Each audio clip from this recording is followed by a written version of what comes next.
There we go. So, episode 3 of Not Another Fitness podcast. And I'm joined here by my man, Callum. You all right? Yeah, not bad, mate. How are you? Yeah, no, I'm good, man. I am Yeah, good. thanks for having us on. Absolutely. My pleasure, mate. My pleasure. Yeah. Let's have a look. So, we're going to start off with 60-second elevator pitch. So, you're going to jump on 60 seconds. Tell us about you. Let's get to know Callum. All right? Yeah, sweet. So, 3, 2, 1, off you go, mate. 60 seconds. So, yeah, I'm Callum Mulkeen. I hail out of the north of Manchester, a small town called Bury. If you couldn't Been tell. a PT. yeah. Springing into my northern accent, which is getting a bit stronger. I've travelled about a bit, so it's died down a bit, or so people tell me. Yeah, I am a PT. Recently moved completely online, obviously with all the COVID stuff happening. And I've been in the industry. This is my full time, my third year full time PT. Being in the industry and stuff like that. Semi-professional rugby league player, represented Ireland. Yeah, I think that's pretty much all the interesting stuff. Yeah, and yeah, if you want to find out any more, then social media is the place. I'm going off. So yeah, there we go. Cool. So first 3 questions, my man. So we're ordering a takeaway right here, right now. What we getting? Oh, has to be Nando's. Good. Has to be. Right. What's your Nando's? Well, if we were sharing one, This thing is sharing Nando's, mate. Yeah. Well, what I'd do is get my meal, you get yours, and then we'd have to go with wing roulette. So I saw this with Eddie Hall and Ross Edgley. They did it on one of their vlogs. Okay. And I was like, that's such a cool idea. So I'd be like, cool, let's smash it, get whatever. And then, so I'd probably go, see, I'm a chip fiend at Nando's. So I usually get a full chicken and then I get double chips. Peri chips or normal chips? Yeah, peri chips. Yeah. Good. Cool. I was going to have to hang out like... Yeah. But I swear, I'm surprised I haven't been kicked out of Nando's because I go to town on the sauce. I'm like, I just coat it. Like, there's literally a pool of sauce. Do you want to know my top tip for Nando's, mate? If you ever get rice, lemon and herb sauce, coat it in it, mix it in, and thank me later. Swear I've got to try it. Give it a go. Honestly, Nando's leaves probably like 2 bottles of Nando's sauce lighter after I've been in because I just adore the stuff. It's awesome. It is class. Any other sides, or is it just chips? Oh, halloumi as well. Go for the don't be like this. Oh, mate, I love halloumi. It's just, I don't know what it is. Because I think halloumi is a bit like Marmite to some people. It's like either you love it or you hate it. And I'm a firm hater. Oh yeah, I love it. I think it's class. Yeah, but I've always stuck. I'm the type of person, when you find something you like, I'll always go and order the same thing. So like, if we ever go to any sort of restaurant, I just go for a burger. Like, it's either that or I splash out on a steak. I'm never in between. It's either a burger or steak. I'm never, you know what, I'll try this, I'll try that. I'm just go in and I'll order the same thing every single time. So. But what I get worried about is that when you go to like a restaurant or like a pub or something, and you're like, oh, I have the burger, and it comes out like it's one of those ones that you can do really wrong. Yeah. I don't want you to offend my opinion of a burger by putting out a fucking hash in front of me, and I'm like, what is that? Yes. And the firm role of you've got to do better than I could in the kitchen. Like I'm okay at cooking, but like I'm not gonna. I get a bit pissed off if I have to pay for something, and I'm like, well, I could have got better at home. Oh yeah. Bit of a food snob in a restaurant. Yeah, this is not good enough. Like full on Karen. Can I speak to my? Yeah, I'm the type of person, like, if it comes out bad and they ask, oh, how's the meal? I'm like, yeah, it's really nice. I really like it. Yeah, it's perfect. Because I just want to get in, get out, eat. Because my housemates used to dig me for this at uni. Was I eat so fast that I don't really enjoy my food. It's just purposeful eating just to fill myself. But it's all saying that it's always something good. Like do like you clean eating meals and things like that. But yeah, I'm always like, yeah, get in, get out. I've eaten. Let's go do something else. Sweet, awesome. And then the last question in the first three. What's your favorite? Just learn how to talk again. Favorite ice cream flavor. Favorite ice cream flavor. Now this is a tough one because I adore ice cream. If you give me ice cream or cheesecake, I'm good. Like you're my best friend forever. Same. Yeah. So, geez, I'd probably go down either the Ben and Jerry's route or the Haagen-Dazs. Haagen-Dazs cheesecake, the strawberry cheesecake one, or I'll always go half baked on Ben and Jerry's. However, in Australia they do Baskin and Robbins. I think they can get it over here. Okay. It's just like a full, like, a full shop of ice cream and frozen yogurt as well. And wow. I'm stuck then. I don't know what to do. I'll literally take one of each if I could. But yeah, usually half baked or strawberry cheesecake from Haagen-Dazs. I popped my Haagen-Dazs cherry the other day. Oh really? I call myself an ice cream fiend. I never had Haagen-Dazs until like the other Saturday. And oh my god, yeah, I had praline and cream or something like that.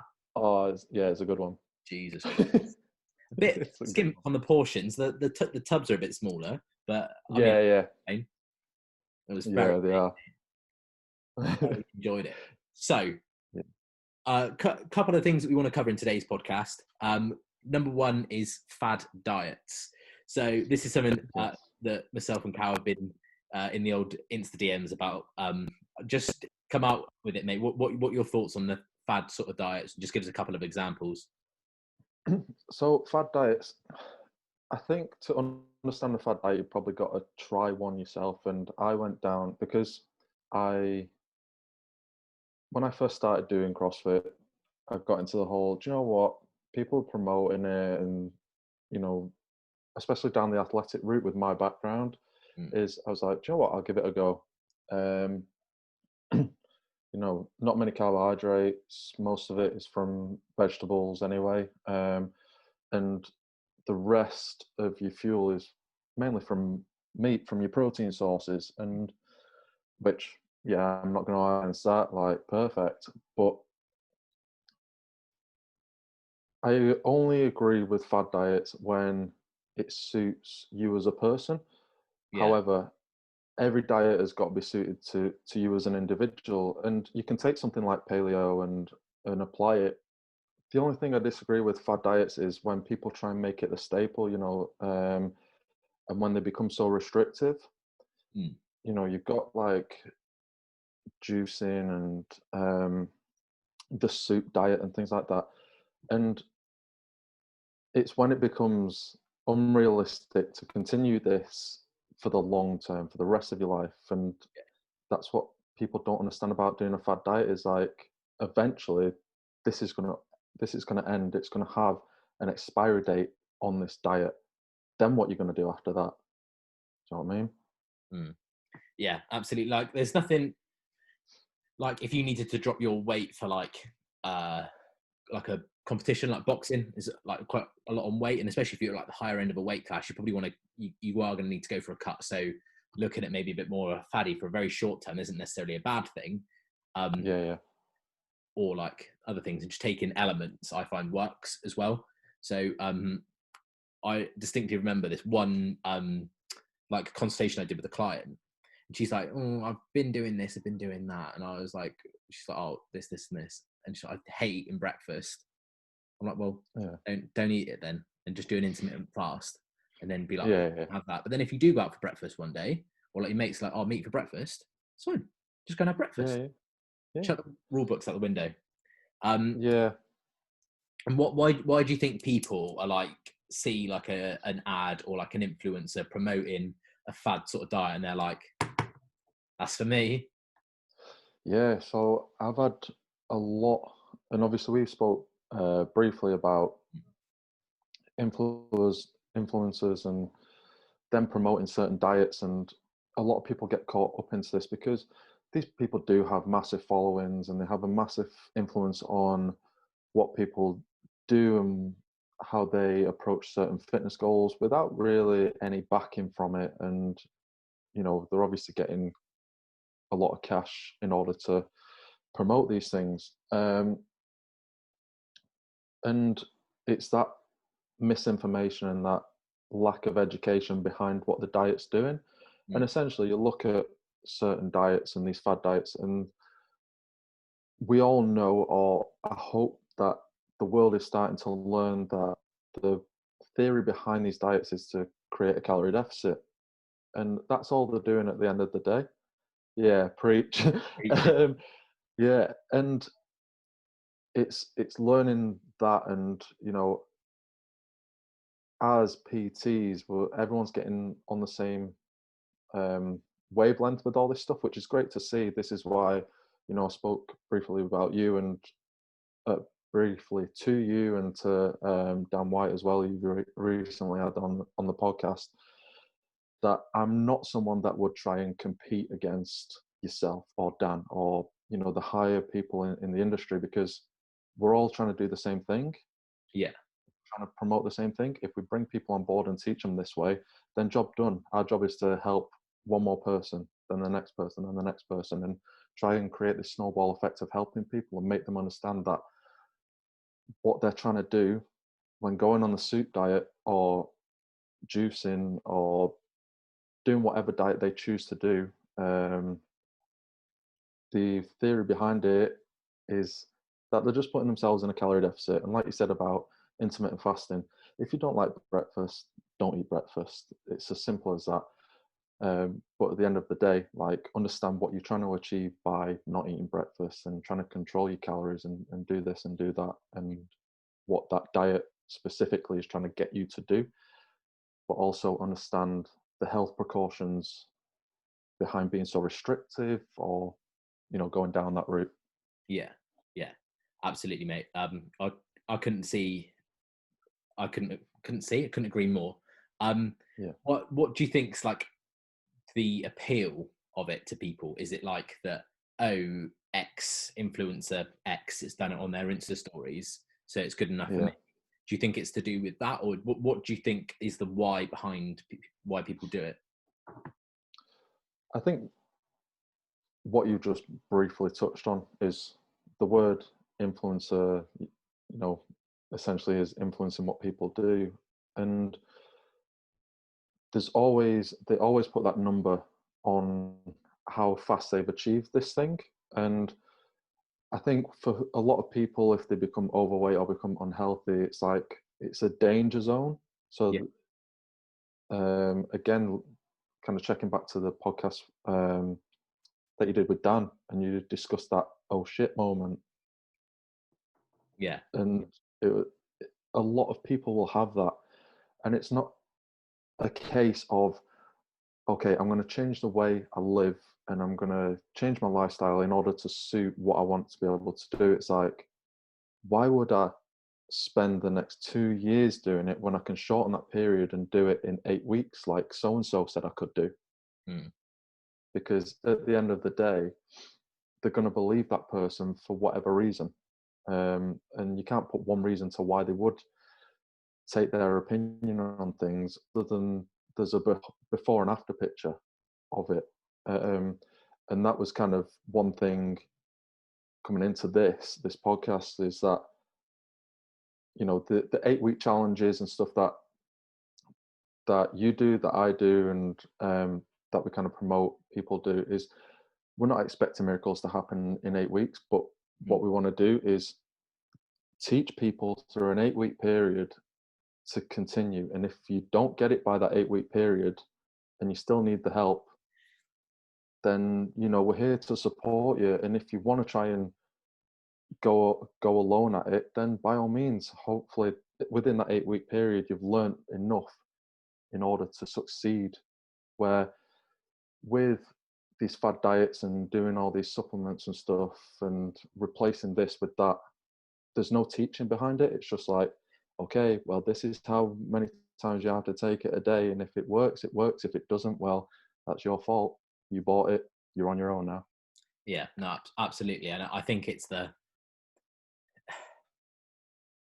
like it is difficult, and like you literally everyone's different. You can't make a promise of how much weight you can lose in 8 weeks. One of the most recent 8-week programs that I did with someone, he was like, how much weight can I realistically lose? Like, I'm really committed to doing it. And I'm like, okay, that's fine.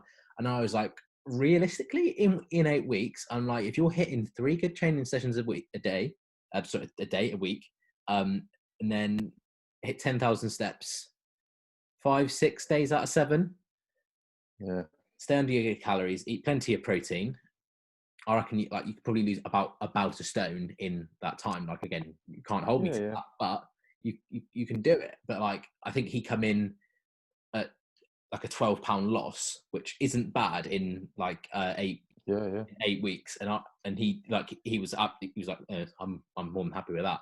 So like, I think it is having that like expectation of reality. Like, it's like you're always going to pick the one that gets the quickest result. Like, no one wants to wait. Yeah, that's a massive thing with society today. I mean, even as simple as ordering off like Amazon or something, it's like, Right, yeah. well, just order it. Why isn't it at my front door now? Like, I want it now. And that's the thing with today's society, is that we all want everything to happen tomorrow, and you can see that impatience and that, like you said, that oh shit moment of, well, I've got to save my health and I've got to save it now. And it's like, well, you don't, because what happens when you get to that goal? What, like, is it just going to stop? Are you going to go back to your old diet because you've not taught yourself the steps in order to maintain or fix? Or if you do take a backward step, how do you move forward from that? And that's the teaching and the coaching behind the 8-week challenges, through PT itself, and just general learning. Like, there's so many resources out there now, including this podcast. In time to come, there's going to be so many people that have given information and teachings, and there's books and there's social media that people can go on and learn about this stuff. And it's like, why are you not getting them? Yeah. So even with us, like, is we technically have to call ourselves fitness influencers, because we can influence what people do. And I know people that have never paid me a penny, but I know that I've walked in on a conversation and I've been like, she's like this, like my sister. So like, my sister obviously has never paid me any money, but she follows my Instagram, and she was talking about calories, and I didn't want that because it had too many calories in, so I made this choice, or I had half to have fewer calories. Literally, I chatted to her about it last night, and I'm like, well, that's great that you've taken away from it, and you're not being like, well, I'm just gonna eat orange juice and water for the like shit like that, or whatever people do, jabs, coffee, mints, whatever. We'll get onto that a bit later on. But yeah, like I said, I think we've covered that pretty well. And I mean, like I said, I think it's the playing the long game. And again, something I spoke with Ollie about in the previous episode. We sort of spoke about it. Everyone's a bit different. And you might need to tailor your approach. And I know some people who want to come in and change absolutely everything now, and they do it, and they pick it up and they keep going with it. Or I have people who, again, I'm probably with you exactly the same, that you do need to hold their hand, and it is one baby step in front of the other. But it is. Oh mate, it's part of the job, and I'm definitely not complaining about it, because I do love having to sit there and sort of like decipher out what, kicking my drink on the floor. Yeah, like it is like one of my favorite things. Is like, right, how do we approach it with this person? Yeah. Yeah. Have you got anything else to put in on that one, mate? No, I think, well, that last point you just touched on is just, it's such a sensitive subject, because you realize that every approach is never the same approach with people. And I think with like kind of time on the gym floor, you get to realize that. And I've experienced more so now, having to coach people through online. You do reach those points in that you're like, okay, one person, like you said, you give them the info and they're like, right, I'm going to change it tomorrow, and they'll go away and do it, and they'll stick to it, you know, far into the future. Where some people, you've got this constant to and froing of like, mate, what are you doing? Like, you had it last week, what's happened? Mm. Then it goes wrong for the next week, and then you go back to good and bad and good, and then they'll finally get it. Like I had this moment recently with a client, and it's quite an overwhelming experience, because you're like they've got it, like they've finally managed to stick something in their diet and take control of it and implement it. And it's like you have that deep breath moment of like, right, I'm just going to go have 5 minutes, because I can't believe this has just happened. You know, they've got it, and we've spent so much time on it.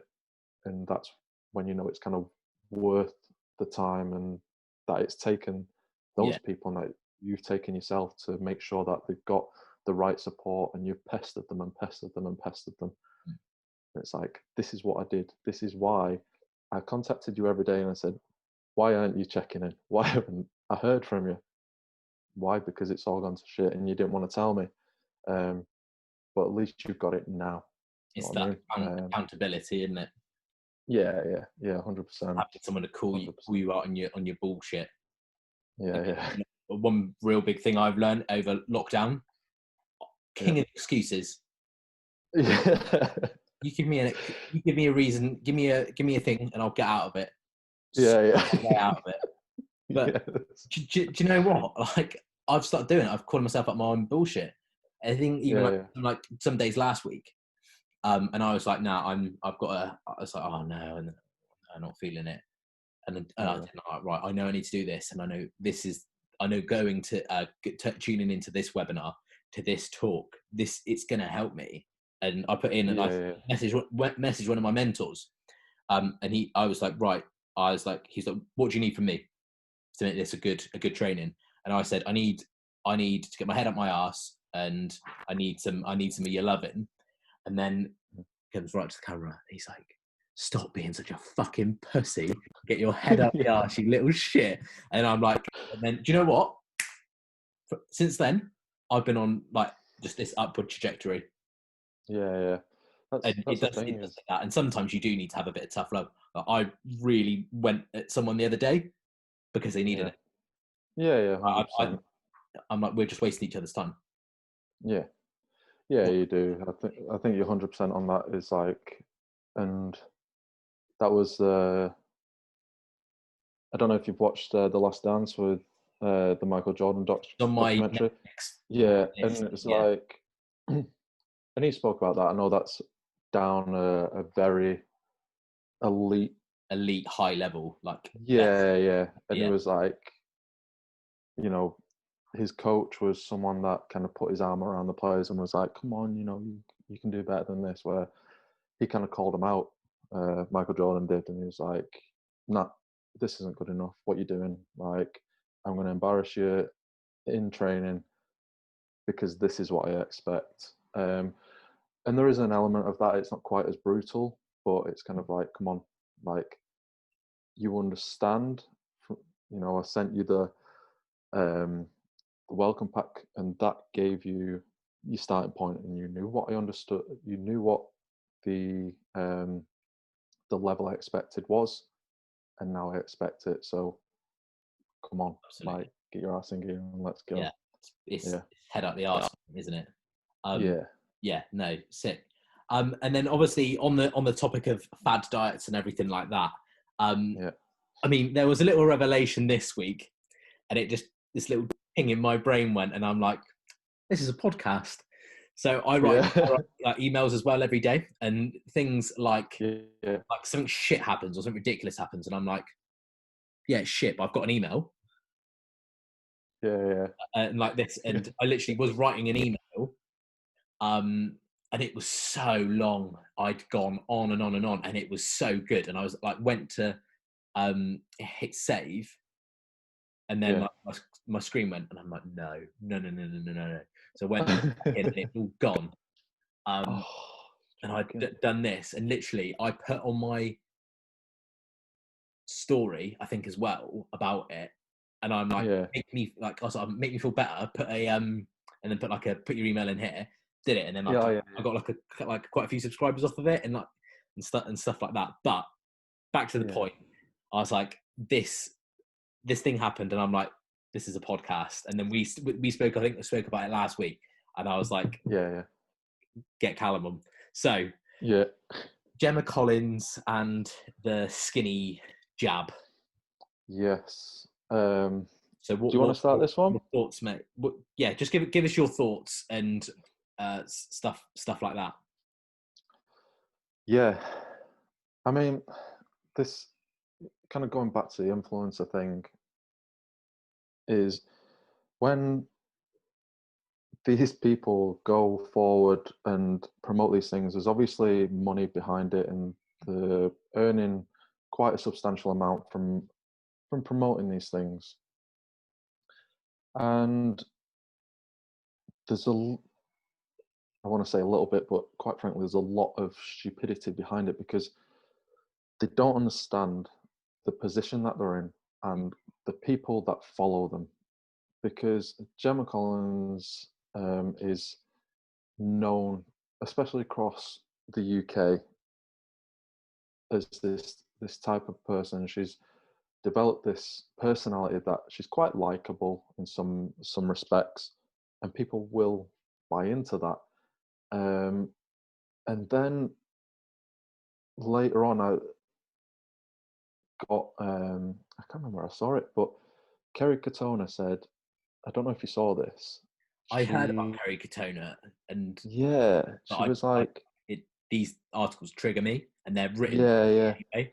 So I never get See, involved unless it comes up on like a bit more of a reputable source. yeah, that's the thing is like, you try and remain calm about these things, but it developed into her saying that I would give my kids skinny jab if they were feeling insecure about the way they looked. And I'm like, hold on a second. You've not developed the relationship with your kids in order to teach them good food choices and general exercise. I mean, going back to when we were kids, like you learn to exercise through play, and that's what kids should do. Yeah. And kind of going back to Gemma Collins as well, is that she also has a young following of especially females that are going through insecurities and different ways. And the only thing is that they're going to go through this skinny jab, whatever it does. I've not even looked into what it does chemically, scientifically, whatever. But it's just unhealthy habits that she's promoting, and it's the not doing the work. Yeah. To get result. And I again, I've not read the literature or looked into it, but you look at all of these things. I'm not going to name any of them, but if you go into the literature and you go into the T's and the C's, yeah, along with the calorie controlled diet and exercise, like yeah, so you just do that instead of buying some yeah, or some coffee or some mints or some jabs. And like the one issue that I had with it as well, again, like I second everything that you said, and like there's no excuse to be like, I don't know who follows me. You can't. Your Instagram analytics can tell you exactly, and your Facebook Facebook content creator, Instagram ads, analytics. You can go in there and like you can get a real good idea of who's exactly following you. Just so again, it's great for like, marketing, so you know who to talk to. But I know that anyone under the age of about 22 is about 70% female on my following. 18 to like 22, 23, 24. They're gonna majority of them are female. So if I wanted to talk to people that age, I get to know a bit of a better idea about that.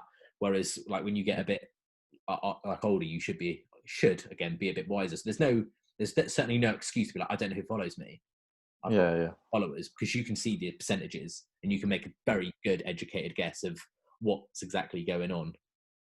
Well, that's the thing, is like it's that element of common sense of, I don't know directly who my following or my posts reach, but I kind of have an idea of the type of people that would, and that would take notice of this. And again, like going down the route of what Skinny Jab would promote, it's to target people who are insecure about their weight and kind of want that fast fix, and to get those results, like obviously going back to the fad diet kind of thing, it's all about those fast fixes. Like, oh, you've tried everything, well, you haven't tried our jab. Hold on, no, you haven't tried everything, because the one thing that works is something that you haven't tried, which is control your diet, eat kind of like a variety of things, enjoy the foods that you have, but you have to understand that in order to achieve the goals that you want, this is what you have to do. Because no one, like skinny people didn't get skinny because they were jabbing the stomach every day. Do you know what I mean? Like, you don't see your your Victoria's Secret models, your magazine cover models, like they're not the ones that are kind of like, oh look, I take this skinny jab every day and this is how I look. No, mate, you look after your diet, and your genetics aren't bad either. So it's kind of getting that right that right education into people, and to educate them that skinny jab is the thing that they're missing is purely stupid. Yeah, absolutely. And one issue that I had with it is normalizing injecting yourself, and just the correlations and the risks of that. Like, everyone knows that needles are dangerous. You see a needle in the park, you're not going to be like, well, that are you? It's just, I think exactly. Something that quite rightly is something that people are very anxious and very cautious about. And like, even when you go into like even at school, when they had the when you used to have the like the nurses station, or like in the doctor's surgery where they have got the sharps bin. I used to work in like a leisure centre and had a swimming pool, and obviously if there was anything sharp that was needed or needed to go away, or any broken glass, like there was like a specific sharps bin, just so there isn't any like contamination or anything like that. That's a completely different story for a completely different day, but normalizing stuff like that. But like, I don't think anyone actively wants to go and jab themselves. Like, and then you look at people who are like, you've got like diabetics. Yeah, I know. Have it really rough. Yeah, I do feel for diabetics, 100%. Like, because I mean, you've got to be constantly on the lookout and be like, oh, do I need to? Do I not need to? Do I need to take this? Like, well, this is the thing I was gonna say. Is like that must be such like a bit. I mean, I don't think that they'd even think about it. But again, it need to speak to the like audience, like to directly to get a good understanding of what they. I'm like, why are you gonna like? Why are you using that? Why that route? Like, I can kind of get the rationale, but I don't know why anyone would want to go and jab themselves every day. No, exactly, and there's been various supplements along the way of not having to do that as well. Why not go to one of those? Like you said, skinny coffee or mint or whatever is out there. Yeah, it's like, nope, that's the thing I'm missing. I'm not jabbing myself every day. That's the one thing that I need. Yeah, Is like it? Why? it comes, and again, I can imagine that comes from a place of desperation, and like I do, like these are the sort of people that I tend to work with, people who Yeah, are really struggle to lose weight, and then you just do that one last. This is like I need to do something not extreme, but I need to do something different. So you yeah, can speak to me, and then we make that difference. That's a lot. That's like quite a lot of people that I see, whether they're doing X group or this supplement thing or this thing. And I'm like, yeah, you don't need to do all of these things. It's incredibly simple. There's four things to worry about, and you just yeah, do them. Like I like people to measure them, just because what yeah, gets managed what gets measured gets managed. But yeah, you don't have to. Like you don't have to track your calories, but it's a really good way of doing it, just so you don't know that you're not missing out. It's an accountability thing. Like yeah, it's someone like me, I'll check people's MyFitnessPals, and I'm yeah, going to start doing it in front of them. yeah, yeah, So I'm like, either I'm like a bit of a knob, or yeah. I do it. Yeah, yeah. Like Well, it it is. is. It's that calling out thing, isn't it? And the thing is with these supplements and what have you, the fact is some people know that they're doing wrong. And I remember doing like sessions on the gym floor, bringing new clients on board. Is that when we go through the consultation process, one of my questions was, okay, have you tried anything before? Has it worked? Would you do it again? And when people answered that question, they'd be like, "You're probably going to shout at me, but I tried this." I'm like, "But that tells me that you know it's wrong, that you know that there's an alternative to what you're doing." And I'm like, "So why have you done it?" And it just goes back to that fast fix, that those reaching those insecure points, those pain points for people that they're like, "But I need to do something about it." I was in a point of desperation, and I just this was my cry for help. Mm. Well, no, your cry for help is coming to see me and actually getting some legit advice on how to change things, because you just go into that and then revisiting where you just come from, which is making matters worse. Yeah. So it's just getting into that unhealthy spiral of like, I'll try this, I'll come back round, go back to where I was, try it again.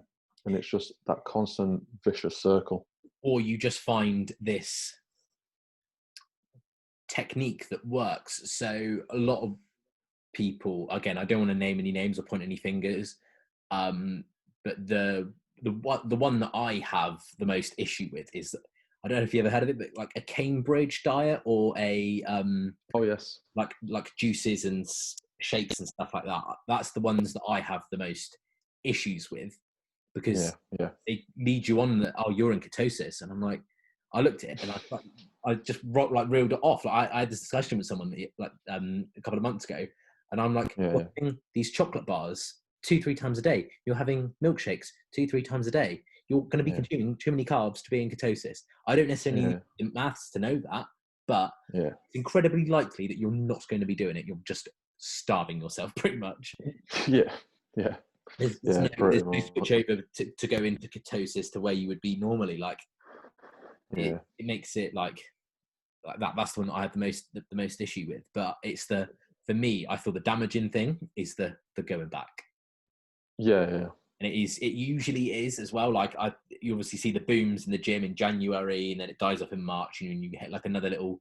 We see these little like peaks and troughs throughout the year. Again, not this year, but yeah, yeah, like January we have our big boom. Like I see, but then you've got like people who go back to like a slimming or a weight loss club or stuff like that, and I'm yeah, like, yeah,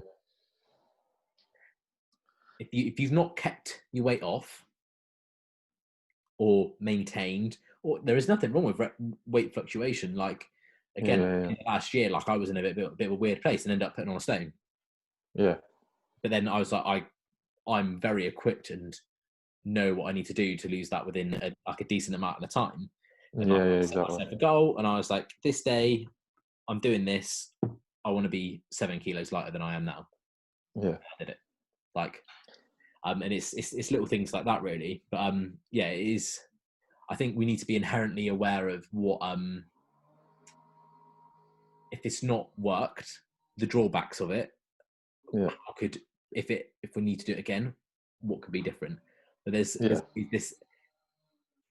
like mindset for lose, or again, other end of the spectrum is gain. So we've got like this end where it's like lose. What's wrong with maintaining? Yeah. Getting your body weight, looking at like enjoying your life, absolutely beasting out your training, and just enjoying yourself.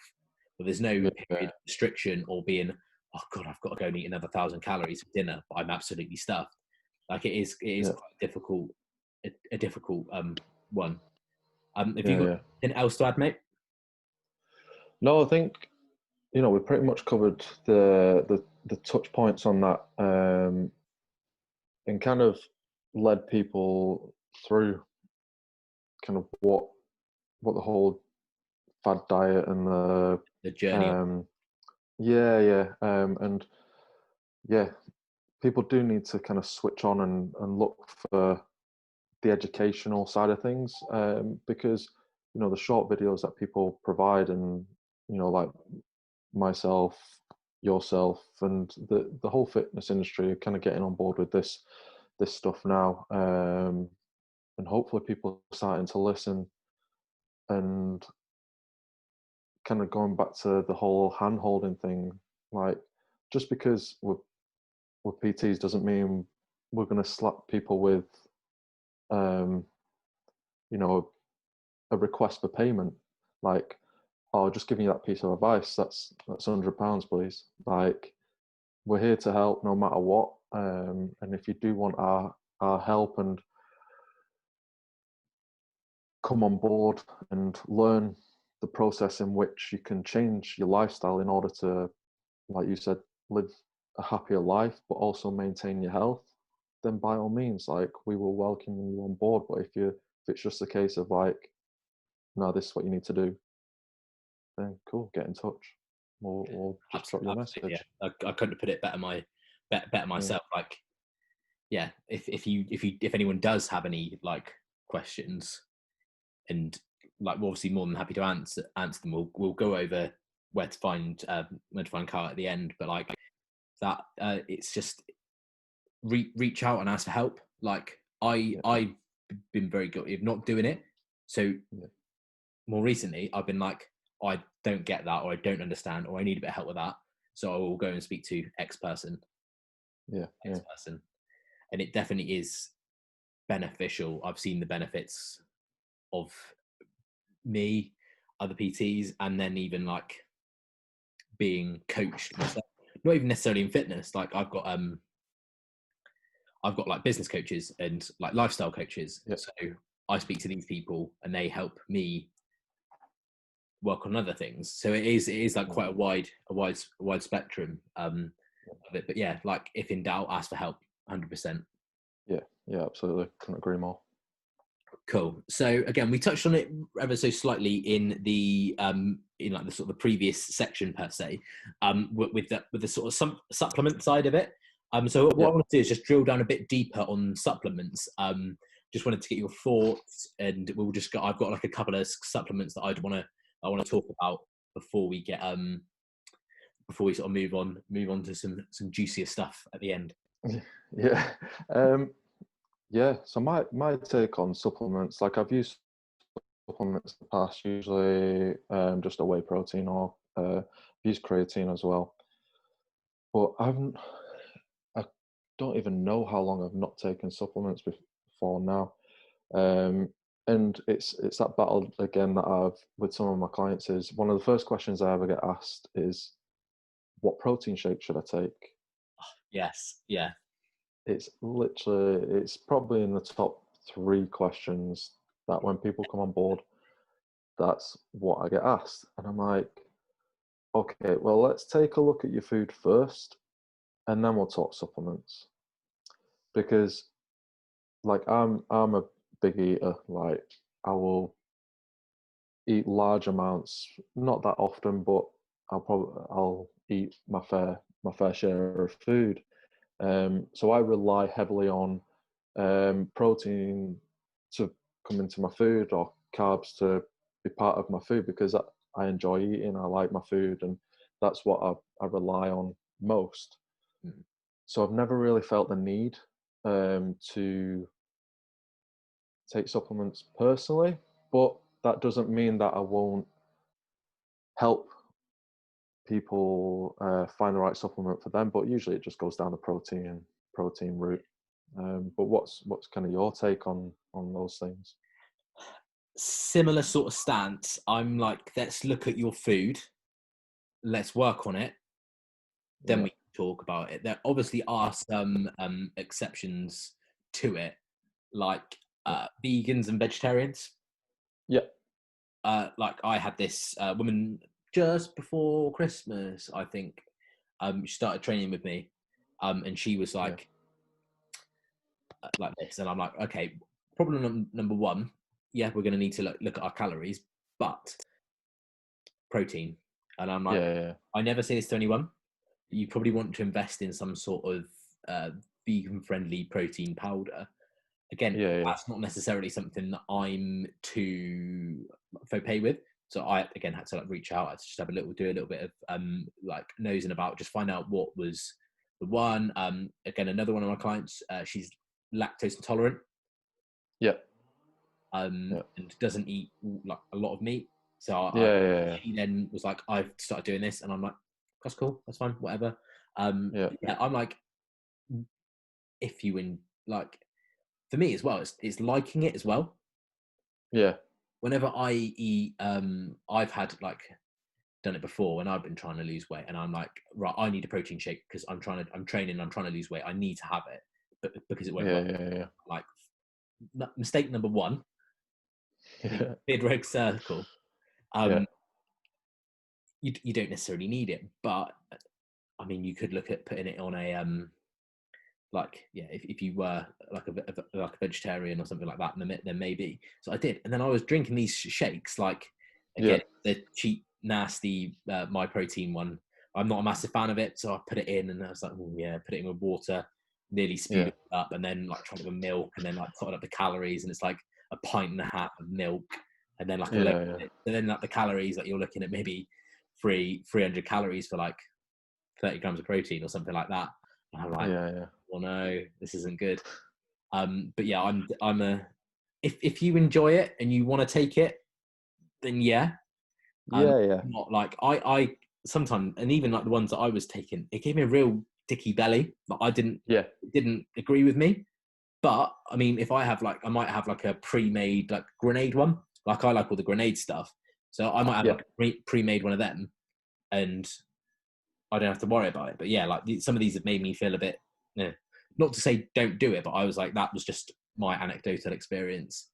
yeah, Yeah, I think people think it's a very much a first port of call, whereas yeah, like the one of the last ports of call, just to be like, we put it as like a cake analogy. We're like the cherry on the top of the cake, yeah. maybe, but then not everyone likes or needs cherries. So I'm Exactly actually that. happy that I And smashed that one. yeah, Yeah. So what, like, just to dial down, like, in case, why would someone need or might want to take a supplement? Obviously we went over like the protein. Is there any other benefits of taking supplements, not necessarily a protein supplement, but any others? Is there any benefits that you, not either you think would find, or well,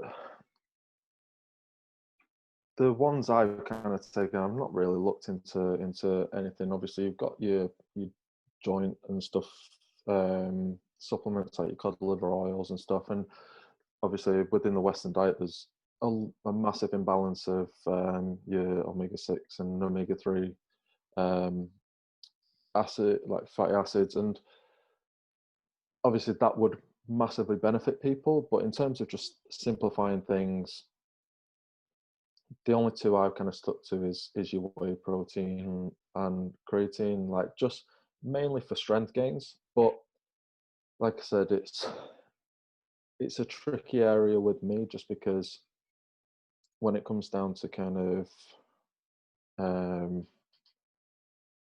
the people I deal with, like the clients I take on board, it's not really that specific. Like if people don't get much like oily fish and stuff like that in the diet, then I probably would say like, okay, maybe try and introduce it. I'll take a supplement if you feel it's necessary to. Other than that, I kind of wouldn't really like guide them down the route of saying, oh, well, what you're missing is creatine because this is how it'll help you, or what you're missing is whatever it is, L-carnitine, or whatever kind of supplement that they're going down the route of. One I did try recently, which I probably would promote if people kind of struggle with sleep, is ZMA, or struggle with the recovery. I found ZMA was quite good, just through personal experience. But again, it's not something I go, yeah, you need this in your life. Like it's game changing. Do you know what I mean? It's just like, oh well, if you tried this, if you're feeling a bit sore or you're not sleeping as well, then zinc and magnesium are good go-tos. Nice. And well, I just wanted to just talk about a couple of specific supplements. So obviously we've spoke about whey protein and then creatine.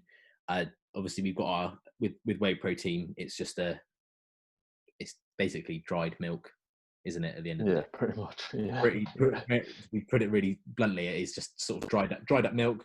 And if you feel that you need extra protein in your diet, maybe look into it, but just be aware of the calorie content of it. That's it. I think that's something that gets overlooked. People think it's calorie free. But then just obviously just speak a little bit more. I've never taken creatine, so if you just speak a little bit more about the potential benefits or drawbacks of creatine. Creatine for me, like it obviously it draws water to the muscle. I don't know the direct science behind it, but through kind of the basically adding benefit to the energy system and it helps you gain strength, essentially. And I used it through a performance basis, that I wanted to get a bit stronger, wanted to get a bit heavier, because at the time I was a bit too light for the sport of rugby league. So I was like, yeah, cool, this is what I need. I'll go on it, see how it works. The only thing I didn't like about creatine, one, there's a loading phase, and creatine on its own is horrendously disgusting. It's like licking polystyrene. That's basically how I would put the taste. If you're ever going to take a creatine monohydrate, it is horrendous. Like, to have it with water is just disgusting. So I've not since taken it. I think it was about 23. So I'm 29 now, yeah. So 6 years ago.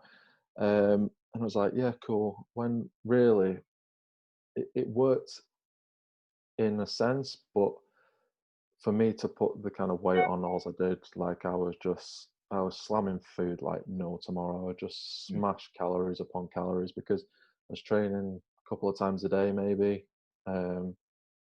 This was at kind of like the peak of my kind of rugby career and training and stuff. So I was just eating. And yeah, like if you've got strength goals, then it might be an option. But you know, that's if you are an athlete going down the route of strength gains and muscle gains, then yeah, go for it. But if not, is it essential? Not really. Yeah, and again, just save your money, really, isn't it? Like, yeah, it's not something you need to flash out on, especially initially. Again, if I was like, right, I want to get this, this, and this, like I might want to be looking at it, but right now, it's not necessarily in line with my goals. So again, I think that's something to be quite just to be mindful of. And then the last thing on supplements before we start talking a little bit more about rugby and sport and stuff like that. What's your opinion on BCAAs? BCAAs. people drive me mad with BCAAs. So it's all, you're going to say that. it's just obviously it's your building blocks of protein, and it's the one thing that people talk to me about. Like it's a rare occasion, but the one comment I've had about BCAAs, I just need BCAAs and I'll be fine. I'm like, but why? Why do you need these? And I think generally, and also it's kind of like, well, all I need is this. Well, why? It seems to be like the number one like recovery method for people I've come across. It's like, this is what I need. This is what's going to fix all my problems. And I'm like, well, if you try stretching, if you try foam rolling, if you try getting a bit more sleep at night, yeah. And people underestimate I think obviously with this whole like this whole conversation is that people are still looking for that fast fix and that number one thing that's going to help them out, when actually if we look at the simple things and the things that are actually missing, chances are you're not doing the finer details before you reach in for this end thing, which is BCAAs in this instance. You know, like, okay, how much sleep are you getting? Well, I get broken sleep and, you know, the kids have me up. Or, you know, do you stretch? Well, no, I can't touch my toes. Well, I think BCAAs ain't your issue, mate. Like, fix this thing first. And it just drives me insane. It is one of those things that I think we get stuck with, is like, it's that kind of cringe moment. I think I'm missing BCAAs. It's like, okay, let's talk about that a bit. Yeah, no. I mean, I haven't had any real experience with it, and people like BCA. No, just again, more bigger problems in the world. But like, what I was sort of saying is that they smell horrible. I've never tried them knowingly. They stink. Yes. They proper honk. We had some in my gym. I think it must have been much earlier in the year. It's like smelling it. I was like, they're just like, oh, do you want some? And I'm like, I don't want to be sick. I'm at work. I don't want to be sick. And then like, I think there's the notion as well. Some people seem to think that they're calorie free. Yeah. It's a protein, 4 calories per gram of protein. Yeah. Sort of just drop that and walk away. So you might be like, oh yeah, I have a couple of scoops of BCA a day. I mean, yeah, it is. It's just that problem solving thing that people try and go through, isn't it? And simplicity is the one like shining light that I think you need to go for. Yeah, that's it. And people are always looking for that one thing that's missing, rather than fixing the other things that kind of matter. Like, literally, like we said, getting enough sleep, drinking enough water. I mean, ask people how much water they drink, and big problem. I like a lot of problems. Yeah, 100%. Awesome. Yeah. So let's talk a bit more rugby, football, sports.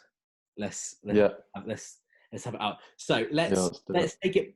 Let's rewind the clock. Yeah. So take it back to when you were a kid. So what's your background in sport, football, rugby?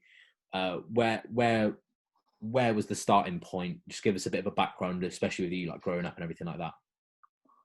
Yeah, so it was kind of a difficult post actually that I released this morning. Yeah. And my background, so I was in a cast for 6 years. I was born with scoliosis, which caused my spine basically to bend under my left shoulder blade and come back round. And luckily I don't have that problem anymore. But I was never really meant to play sport or go down the avenue of sport, but it's lucky I did, because school wasn't really a place for me, in a nutshell. So I started playing football. I just went to kind of one of these local kind of soccer school things, you know, like your summer camp kind of thing. And ever since kind of that day that I turned up, I just had a football at my feet. You know, even my parents will joke now that, you know, when you're a little kid and you threaten to run away from home, the only thing I took was a football in a plastic bag that you get from like Tesco or Asda or something like that. So I'd take off, had this football in my hand, and I'd only go as far as the end of the driveway. So that was my Yeah. running away from home. And yeah, I guess I did quite well. I ended up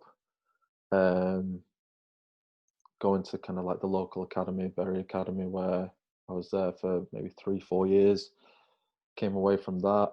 I was at like a Blackburn feeder school thing for a few months before kind of going back to local football. And then I was in college at the time, went and played semi-professionally.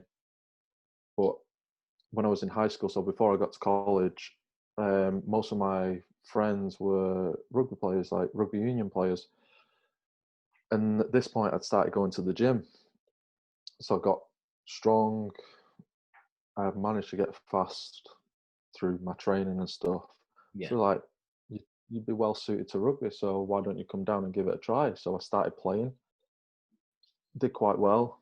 So it got to that point of where I had to choose, and I was like, well, I'm getting a bit older now, so I doubt my football career is going to go any further than where it is. You know, I might go and play semi-professionally a little bit, but if I want to try and make a success of things, then maybe I'll just try and go down the rugby route. And things went well. Our team managed to get promoted into the National League. So this was when I turned 17. I started playing senior rugby, which was the age cut-off where you could move into senior rugby and play first team. So I went to do that. And then where did I go from there? So I went to Hartpury College, which is a big rugby college. But I was at the university there. And I was like, cool, this is going to be everything I needed. But I kind of hit a wall there. I was like kind of a bit out of my depth. So it was kind of a small fish in a big pond at Hartpury.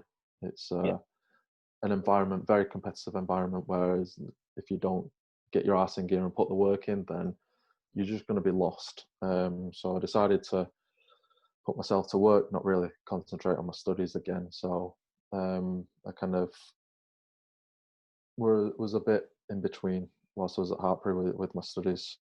But then there was a summer, me and my mates, my housemates, went and played rugby league locally. We were like, well, we're going to stay here for the summer working and stuff, so we'll go play rugby league, just amateur in Gloucester. Then we got kind of scouted by the University of Gloucestershire to go and play rugby league there. So we went there. I went back into my second year of uni there, and we played rugby league. Then in my third year of uni, I got put on rugby league scholarship, and kind of everything just escalated from there. I went on to play semi-professionally, international honours with Ireland, kind of went over to Australia then, played over there. Oh, okay.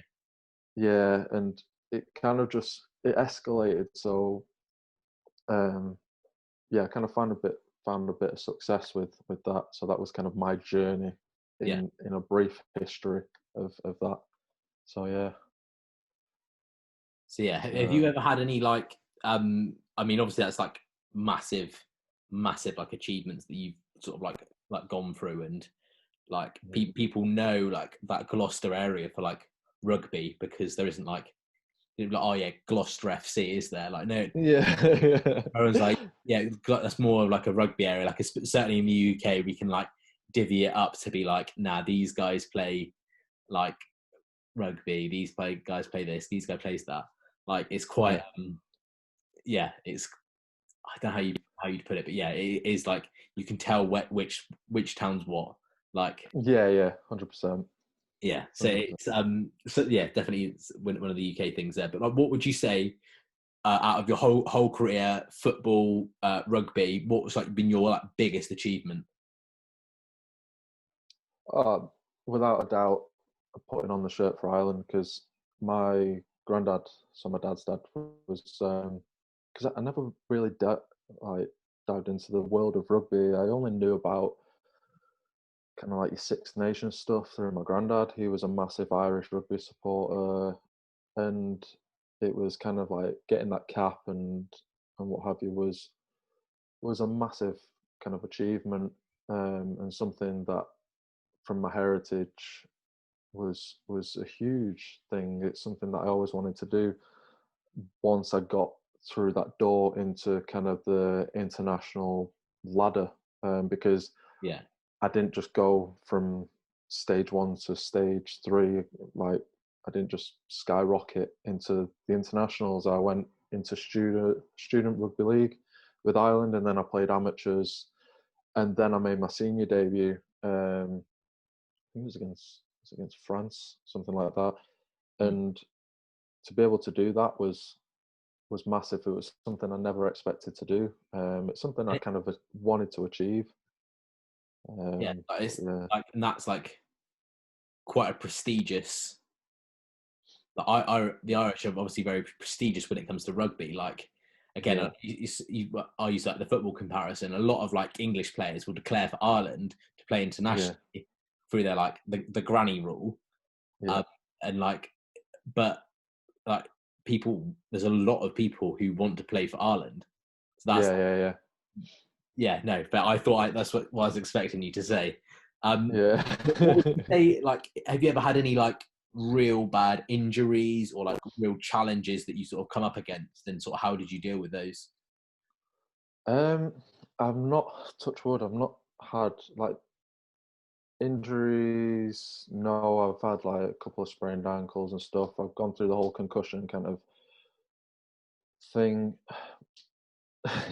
It's going to sound like I don't even know the word, but my biggest battles are against other people that I've come up against, and I think I've always relied on people to help me a little bit. Okay. And this is going to sound a bit arsey, but I've always kind of got to a stage and thought, do you know what, like maybe someone will help me get to this stage. And if I was ever to kind of go back in, because I've done a few talks in schools and things like that, and if I was ever to say to people, even in the fitness world, and I say this to my clients all the time, is like, yes, I'm here for support, but inevitably you're the person that has to do it, because again, like, I'll help you as much as possible, but to go the extra distance and to achieve what you need to achieve, like, the onus is on you. And I was kind of naive to that, because I was like, oh well, maybe someone will help me. Well, actually, no. I just needed to continue what I was doing, which was putting the graft in and doing what I needed to do to prove myself to be at that level. Because there's a certain element, and I think, like, you're a big fan of Mark Manson as well, aren't you? So Yeah. one of his is like, one of the best things you can do is to take responsibility for stuff that happens to you, because there's a certain element of power in that. So when it got to that stage, I needed to check back and say, well, did you work hard enough? Did you do what you needed to do to get to that level? And really, I kind of put the blame, or I did at the time put the blame on other people, but Yeah. it's okay, well, what could I have done in order to achieve that? Because once I got, and it still is a goal of mine, is that once I got my international honours and I played a Four Nations against Scotland and Ireland and Wales, Scotland, Wales and France, was okay, I've just done this. The next big thing would be to play in a World Cup. If I played in a World Cup against the big dogs, against England, against New Zealand, against Australia, then I'd be like, do you know what? I've done more than I could have ever wished for. But now I'm not getting any younger. It's like, okay, what do I have to do that, to get there? And that's only on me. That's on no one else. Yeah. Uh, so yeah. So when is it you Um, stopped playing? well, I'm still, my career is still going on now. I'm not currently signed to anyone, but that's kind of my goal going forward, because it's that kind of sportsman's curse of you kind of look into the future of retirement, but you don't know when it's coming. And it's like, Yeah. because I think last year I was like 32 or like 32, 33, that's the age I'm going to retire at.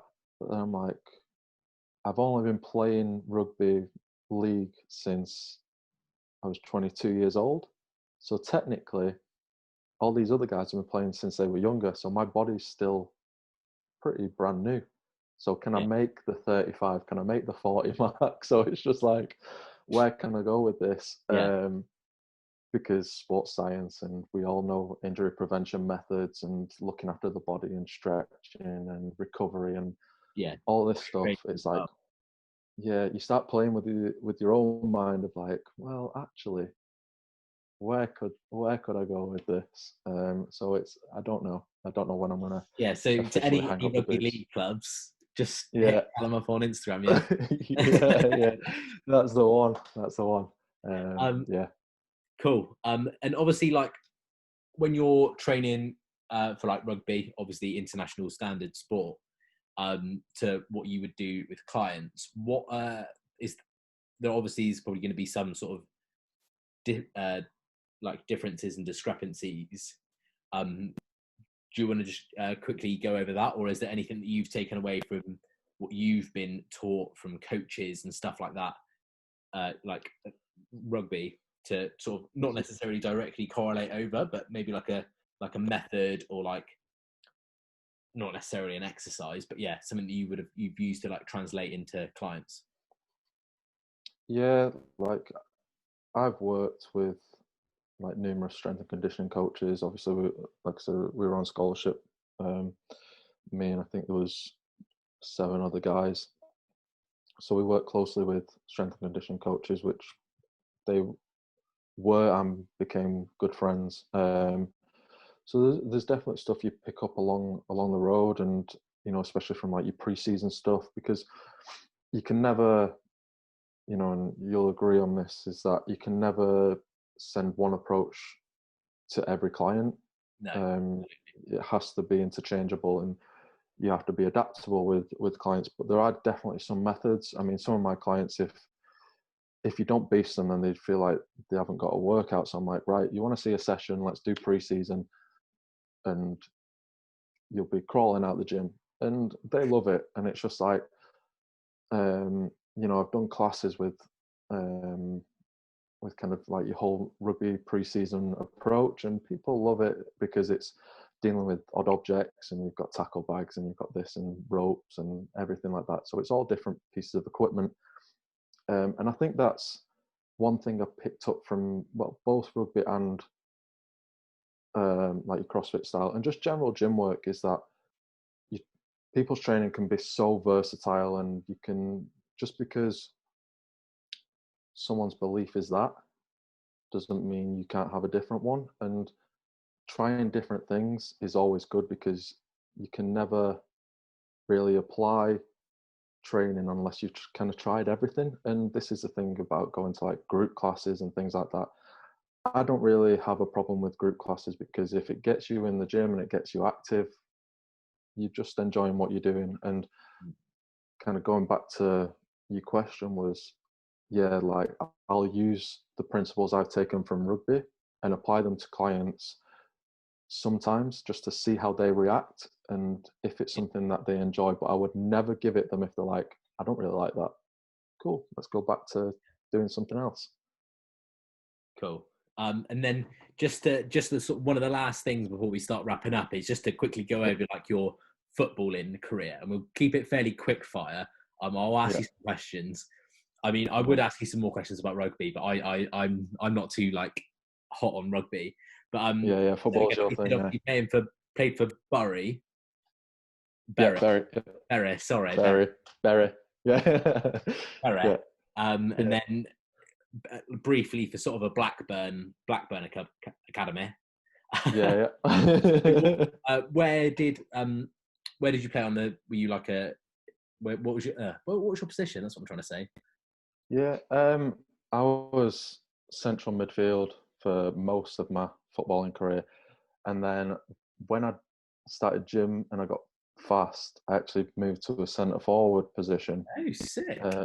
Yeah, You and see it a lot in football. People go one of two ways. Like you have these centre mids, and very rarely will someone say centre mid their whole career. They don't. They either go like a full back or they come like completely back to play centre back. You just stick them up front.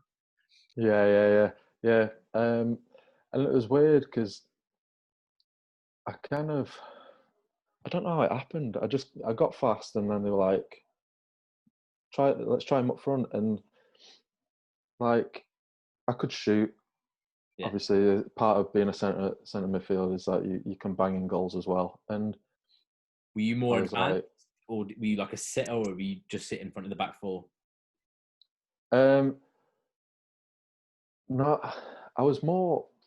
To be honest, I was probably better out on the wing, like Okay. as a right winger. But I played that right side of centre mid, which meant I could go to and from. But I was kind of like a sitter. I'd kind of either sit in front of the back four or just behind the front two. Because it was kind of like David Beckham was my hero back in the day. So Okay. I used to be a bit of a distributor. So yeah, I was kind of like, I just sat back and kind of picked my pass, and that was it until I kind of made my way into centre forward, and that's when I kind of started banging in goals. But I think as well, because I was quite aggressive on a pitch, like you wouldn't think it with me sat here right now because I'm just cool, calm and collected. You put me on a football pitch and I'm just a nightmare. Like my aggressive side comes out because I'm not too sure what you're like on the pitch. I can imagine you're quite similar. That one person is one person. You put them across that white line, and you're totally different. So it's like, my issue is I've just got no ability to back it up. Yeah, it's just two left feet and just. Oh really? Like sometimes I'm quick, sometimes I'm really slow. Yeah. I'm feeling. Yeah. Like other times I can turn back and I've like gone from like the halfway line and like close someone down, like just knocked them off the ball. And I'm like, no, you're not shooting. Yeah. And like just come out of nowhere. Like I can see what you mean. I have been known to go for ankles quite aggressively, but I don't know what you're on about. Win at all costs. So. Cool. So obviously, like you said, you were in the academies there. Have you ever played with like any players who have gone on to make it like really like big time or like at a notable professional level? No, I've not played with. I played against and kind of been around people who've gone on to bigger things. So I'm not someone that likes name dropping, but Kieran Trippier was one of the guys he's the same age as me. So yeah, so we used to play against each other at school because he was a centre midfielder at the time. And then I can see to that right. Actually. Yeah, but then he moved to right back. He can pass, yeah. Yeah. So he we used to play against each other because we basically lived in the same area. So there was him, and then yeah, and then I'd never really played. Like the most famous people that came from Bury were the Neville brothers. So Gary and Phil Neville, they were from here. But that's about it. I think my biggest claim to fame is that Ryan Giggs's mum kind of looked after me in hospital a little bit. Yeah, it's such a weird kind of experience, but nothing really. I played with a few people that went into the professional ranks, the semi-professional ranks. So some people went abroad and played. So I'm so happy that started happening for English football, that people are going abroad. Like obviously, like Jadon Sancho was like the main one, but then you see like these kids getting loans in Germany and like Holland, and I'm like, yes. And there's an English lad, he's on loan from Arsenal, playing in France, and I'm like, yes, come on, do more of this. I think you see it. We'll see it. I reckon in the next 5 years in the national team, like these people who have been out on loan in France or in like Netherlands, Germany, we are going to see these kids come through, and like we'll just have such a different dynamic to us on the international stage. But obviously, again, one of the last questions on like the football and the rugby topic. So either like everyone knows that like a changing room full of young lads, or on like a coach full of young lads, what's the best or weirdest experience or incident that you've ever come across in like the changing room or on the coach? It's just there's some stories, but like tour is always messy. Initiations are always ridiculously messy. Yeah. God, I think the biggest one was kind of like, I was 18, 19, and we were on tour in France and stuff, and it was kind of a year on, year off, so it was our turn to go to them, and it's the last time I went on tour because I would never go again. But there was like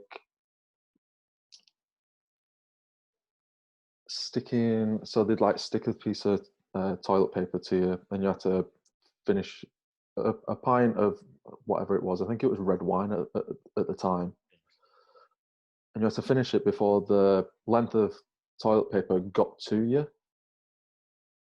Right. Okay. It was so like they lit on fire, and you had to see it off and then sprint basically to put the fire out. Anyway, like I decided, I'm not doing this. So I literally, they lit mine on fire. I tipped the pint behind me and just took off. I was like, I'm not having this. This is ridiculous, because there was just a lot of lighting stuff on fire that tour, and I was like, I'm done with tours, with initiations, because at uni initiation, like I only recently started liking red wine up until like a couple of years ago, purely for the reason our initiations always involved downing a bottle of red wine, and I was like, this is horrendous. Absolutely horrendous. You're making me feel a bit sick just talking about it, and I've never had that pissed off red wine. No, because you say the S word or the T word, and I'm gonna have to hang up, mate. Like it's being sick. Yeah, it was just like, luckily nothing really got too bad where like bodily fluids were involved, but oh yeah, okay, fair. yeah, so I count myself lucky on that front, but yeah, tour and initiations were always bad. But from the stories I've heard from other teams, I got off pretty lightly in my career. Hopefully this doesn't come back to bite me though. But yeah, yeah, they'll be like, right, we're gonna get nothing in it. Yeah. So yeah, but some of the stories I've heard are horrendous. Like even when I was in uni, one of the teams got banned because their initiation was so heavy and so bad, and I was like, glad I wasn't there. So it's just, I think initiations is one of the downsides. One of the downsides of the sport, but people have the ways, and it's your way into the team, I guess. Yeah. Absolutely. Cool. So basically, just to finish off, we're going to go over the final three. So these are 3 questions. Now, I don't know how far you got with Dan, but 3 questions. Just finish it off. Just finish it all on a sort of a lighter note. Yeah. And it's up to you how much you throw yourself under the bus with these ones. All right. Okay. Wow. Well, only one of them's to throw yourself under the bus. So, what's the worst date you've ever been on? The worst date. Wow. See, I'm quite. This is a difficult one because I'm quite picky. So I tend to kind of like go the simple route, so not much can go wrong. Yeah. The worst date I've ever been on. I think the worst date I've ever been on is usually when I'm kind of like, my mind's elsewhere. Okay. Because I have this horrendous trait of that I'll just, in the middle of a conversation, I'll just switch off and not listen, not hear a word you're saying, and just be like, Oh yeah, yeah, yeah. So, and I'm quite a messy eater. So like when I said about Nando's, it's like because I eat fast, Yeah. I'm always the first to finish eating, and it leaves me always in an awkward position. So it's not just on one date. I probably make a mistake of probably going for food too early on, like Where it's just as I'm dating. Yeah, yeah. Like yeah, so, if no, I'm I'm dating someone, exactly the same, mate. It's messy. yeah. Yeah. So I'm like, it has to start simple where we don't go for food too early because I'll probably ruin it by just looking a complete mess like in front of you as I'm eating. So if it's a bad date, it's because I've ruined it. Really. Fair enough. Fair enough. I mean, we've had baby shit covered in baby shit and Oh sick wow. in someone's shoes. So if you've missed that, Oh go and tune in. Go and tune oh in no. to the See, podcasts. that's the thing is, I'll always put myself in a good situation. So it's either like go and sit down for coffee or a drink or something. So I'm Okay. like, right, let's not risk too much. Mm. So the But worst I we could found the possibly do drinks, is, especially yeah. at uni, people are there to fuck you up. Oh yeah, I know. Mate, don't, because I've got in some right old states and done some right things, and I'm like, I'm like, no, that, and I wake up the next day, and I'm like, what's lectures? Because I'm definitely not going. Like, Yeah, that was not yeah, not fun. That again, this was in my like 8 weeks of uni before I dropped out. I yeah, was like, nah, I can't do it. yeah. What's the obviously like you said with your travel and stuff like that? You said you've obviously been to Oz and you've been in seen quite a lot of Europe. What's the Yeah. best or the coolest place that you've ever been, either in the UK or worldwide? Oh, coolest place without a doubt is like the Great Barrier Reef. Without a doubt, like there's nothing in comparison. Like I love the water anyway. I love getting in the water, um, but that in itself just kind of like was a bit surreal because when you're swimming and the fishes are around you and stuff like that. Like I tried going in search of a reef shark. Like that's one of my life goals is to swim with sharks. Okay, Um, Unfortunately, I didn't find one. But yeah, the barrier reef is something I recommend to anyone. I'm still yet to skydive or bungee jump, so I think that might top it, maybe. But yeah, yeah, it's incredible. Recommend it to anyone. sick, cool. And then what's your favorite quote, mantra, or motto? Favorite? Oh, put me on the spot with that one. Yeah, Um, this is the one that set something off. yeah. um, Again, I'll probably drop two. So one of them is from our man Mark Manson, which is you can't control what happens to you, but you can control the way you feel about it, which I've lived on for ages now, like since I ever read it. Um, and one I wrote in my post this morning was your current situation doesn't determine the outcome. Um, yeah, because I feel like people can always change the situation they're in, and you have complete control over that. Perfect, mate. And where can we find you? Where's the best place to go looking? So Instagram is at Callum Mulkeen Fit, and Facebook is the same. I think I changed it. Yeah, so they're both the same. Yeah, so facebook.com/Callum Mulkeen Fit or Callum Mulkeen PT. I can't remember which one it was on Facebook. That's But fine. yeah, they're the twos. Sweet, lovely Yeah. stuff. Thanks for coming on, mate. No, thanks for having us. It's been an absolute pleasure. Perfect. Thank you, mate.